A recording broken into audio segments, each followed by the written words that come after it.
Madam, আমি শিশু অধিদপ্তর থেকে আসছি। আপনার ঘরে বাচ্চা কয়টা আর তাদের নাম কি কি একটু বলবেন? আমার 6টা বাচ্চা, শনি রবি সোম মঙ্গল বুধ বৃহস্পতি। বাহ, চমৎকার। তা শুক্রবারটা বাকি রাখছেন কেন? শুক্রবারটাও কমপ্লিট করে ফেলেন। সেটা আপনাকে বলে দিতে হবে না, দোয়া করবেন পেটে যেটা আছে সেটা শুক্রবারে জানি ডেলিভারি হয়।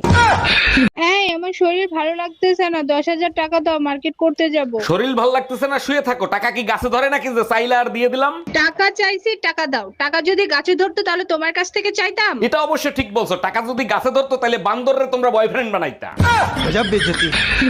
আরে ভাবি, ভাইরে বাইন্দে পিটাচ্ছেন কেন? কি করছে ভাই?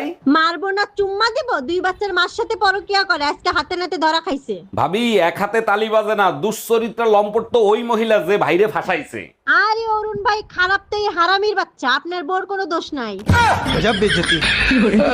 ডাক্তার, শরীর দুর্বল লাগে আর প্রেশার সবসময় লো থাকে, কি করব বলেন তো? প্রতিদিন রাতে ঘুমানোর আগে দুধ খেয়ে তারপর ঘুমাবেন। আরে ডাক্তার, দুধ খেয়ে তো প্রতিদিন রাতে ঘুমাই, তাতে তো দুর্বলতা বাড়ে, কমে না। আজকে থেকে শুধু গরুর দুধ খাবেন, অন্য দুধ খাবেন না। আরে মা, তুমি কোনো টেনশন করো না, আমি সময় মতো পৌঁছে যাব। এই নাও, তোমার জামাইয়ের সাথে কথা বলো। আসসালামু আলাইকুম আম্মাজান, ভালো আছেন তো? ভালো আছি বাজান, তোমার জন্য দোয়া করি সারা জীবন সুখে শান্তিতে থাকো। আরে আম্মাজান, আপনার মেয়ে তো 5 দিনের জন্য যাচ্ছে, সারা জীবনের জন্য তো যাচ্ছে না। এই নাও বিষ, তাড়াতাড়ি খেয়ে ফেলো। বিষ? আমি বিষ খাবো কোন দুঃখে? তোমার ইচ্ছা হইলে তুমি খাও। মার্কেটে একটা শাড়ি দেখে আইছি, 8,000 টাকা দাম, টাকা দাও। তোমার কি মাথা খারাপ হয়ে গেছে আমার কাছে বিষ খাওয়ার? হ্যাপি বার্থডে শর্মি, জন্মদিনের অনেক অনেক শুভেচ্ছা রইলো। কি খাওয়াবি বল? থ্যাংক ইউ দোস্ত, আজকে তুই যা খাইতে চাবি তাই খাওয়াবো। বলিস কি, তাই নাকি? আমি কিস খাবো, গালে দিবি না ঠোঁটে দিবি? দোস্ত, আমার তো ইচ্ছা করতেছে তো 2 ঠ্যাঙের মাঝখানে লাঠি দিতে। অরুণ ভাই, মাঝরাতে এত আওয়াজ করলে নিচে তো আমরা থাকতে পারি না। আর ভাবি বললেন না, রোমান্টিক স্বপ্ন দেখে বউকে জড়িয়ে ধরে বলেছিলাম বেবি আই লাভ ইউ। বলেন কি অরুণ ভাই, তাই নাকি? তারপর কি হয়েছিল? লাথি মেরে খাটের থেকে ফেলায় দিয়ে বলে পাশের বাড়ির নতুন ভাবির নাম বেবি, তুমি জানলা কি করে? এই এত রাত হইলো কেন, কোথায় গেছিলা তুমি?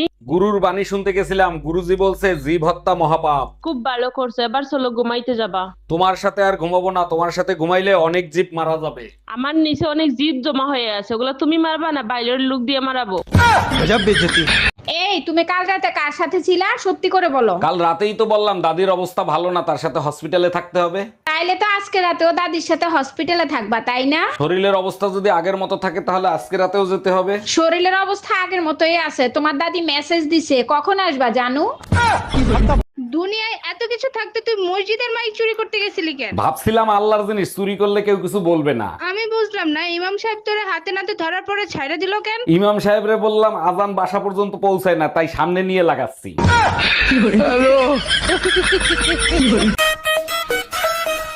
আই লাভ ইউ সোনা। কি বলি তুই? শুনতেই যখন পাবলি তাহলে মারলে কেন? কি করে?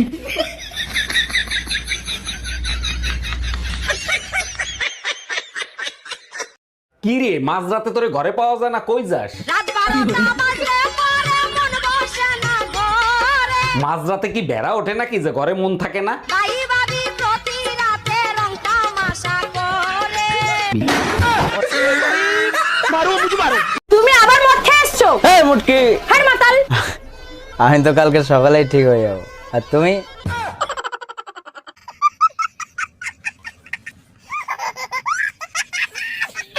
অরুণ ভাই, ঘরে বউ থুইয়ে আশেপাশের ভাবিদের সাথে ইত্রামি করেন, আপনি কি ভালো হবেন না? আরে ভাবি, ভালো তো আমি হতেই চাই, কিন্তু ঘরেরটা থেকে পরেরটা দেখার মজাই আলাদা। আমি মনে হয় আর ভালো হব না। আপনাকে ভালো করা তো 1 মিনিটের ব্যাপার। আপনি চাইলে আপনাকে আমি ভালো করে দেখাইতে পারি। বলেন কি ভাবি, তাই নাকি? তাইলে আপনি দেখান, আমি এমনিই ভালো হয়ে যাবো। कौन है रे? हम लोग सीआईडी वाले हैं, दरवाजा खोलो। काहे खोले? तुमसे कुछ बात करना है। तुम लोग कितना है? हम लोग 3 आदमी हैं। तो साले आपस से बात करो, मेरे पास टाइम नहीं है। কি রে, তোর বউ বলে আবারও গেছে গা? হ্যাঁ গেছে গা, আমার কপাল খারাপ, বউ থাকে না। তোর কপাল খারাপ না, তোর মেশিন খারাপ। বলছি না পুজোর মার্কেট করে দিতে পারবো না, ফালতু পয়সা আমার পকেটে নাই। চুপচাপ টাকা নিয়ে এসো, আমারে খেপায় না, ফল ভালো হবে না। এই তুমি ধুমকি কারে দিচ্ছ? তুমি জানো না আমি সিংহ, সিংহ কারো ধুমকির ভয় পায় না। তুমি হয়তো ভুলে গেছো, সিংহের ঘাড়ের ওপর দুর্গাই বসে থাকে। জানিস আমার কোনো বন্ধু নেই, আরে আমি আছি তো। আমার কোনো বয়ফ্রেন্ডও নেই। আরে আমি আছি তো। আমার কোনো ভাইও নেই। সেটা তোর বাবা মার দোষ।